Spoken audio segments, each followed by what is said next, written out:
تو عقیدہ توحید کے خلاف ہو گیا تو پھر ہم جو مدد کے لیے کسی کو پکارتے ہیں، چاہے وہ علمی مدد ہو یا عملی مدد ہو، وہ عقیدہ شرک سے جڑ جائے گا؟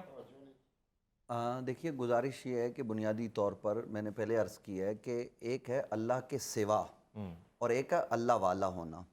ہم کبھی بھی یہ تصور نہیں کرتے کہ اللہ کی جگہ پر کوئی اور شخص ہو اور اس کو ہم رکھ کر اس سے مدد مانگیں۔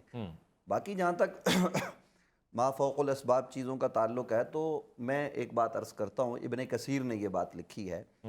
اور ابن کثیر علامہ ضیاء اللہ صاحب قبلہ بخاری ماشاءاللہ محب اہل بیت اور محب صحابہ، بہت بلند شخصیت ہے ہمارے ملک کی، ہم ان کی قدر کرتے ہیں اس حیثیت سے۔ گزارش یہ ہے کہ ابن کثیر کی حیثیت کو وہ جانتے ہیں۔ ابن کثیر نے ایک بات لکھی ہے کہ سیدنا حضرت خالد بن ولید رضی اللہ تعالی عنہ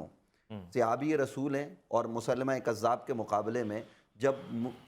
دشمن سے لڑائی ہو رہی ہے عقیدہ ختم نبوت کے باب میں، تو مسلمانوں کے پاؤں اکھڑ رہے ہیں اور مسلمان کثرت سے وہاں شہید ہو رہے ہیں۔ اس وقت وہ پہاڑ پر گئے اور انہوں نے مدینے کی طرف منہ کر کے یا محمدہ یا محمدہ یا محمدہ کی صدائیں بلند کی۔ اللہ اکبر۔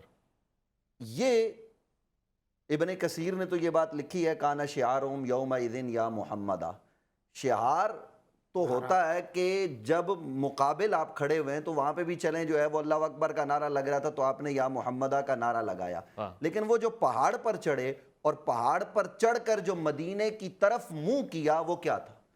وہ نبی رحمت صلی اللہ علیہ وآلہ وصحبہ وبارک وسلم کی طرف توجہ کرنی تھی کہ یا رسول اللہ، آپ کی امت اس وقت جس کو آپ لے کر بڑے تھے، جس امت کی آپ نے بنیاد رکھی ہے، وہ اس وقت مشکل میں ہے، اور سامنے وہ شخص ہے کہ جو آپ کی ختم نبوت پر ڈاکہ ڈالے ہوئے ہے، تو لہٰذا آپ جو ہے وہ اللہ کی بارگاہ میں دعا کیجئے۔ قرآن مجید نے یہ تعلیم دی، وَلَوْ أَنَّهُمْ إِذْ ظَلَمُوا أَنفُسَهُمْ جَاءُوكَ فَاسْتَغْفَرُوا اللَّهَ وَاسْتَغْفَرَ لَهُمُ الرَّسُولُ لَوَجَدُوا اللَّهَ تَوَّابًا رَحِيمًا۔ بات یہ ہے بنیادی طور پر میں اور آپ آج بھی اگر اپنی جانوں پر کوئی ظلم کر بیٹھیں تو اس زمانے میں بھی یہ تھا، اور پھر حضرت مولا مرتضیٰ سے یہ سوال کیا گیا نبی علیہ السلام کے وصال پر انوار کے بعد کہ آپ فرمائیے اب ہم کیا کریں، تو فرمایا یہ روزہ اطہر پہ آ جائیں اور یہاں آ کر جو ہے وہ آپ اللہ سے استغاثہ کریں اور پھر دیکھیں کہ کیا معاملہ ہوتا ہے۔ یہاں تو قبلہ ربانی صاحب بات یہ ہے کہ آپ نے، میں نے ابھی یہ لفظ کہا نا مولا، آپ کو اس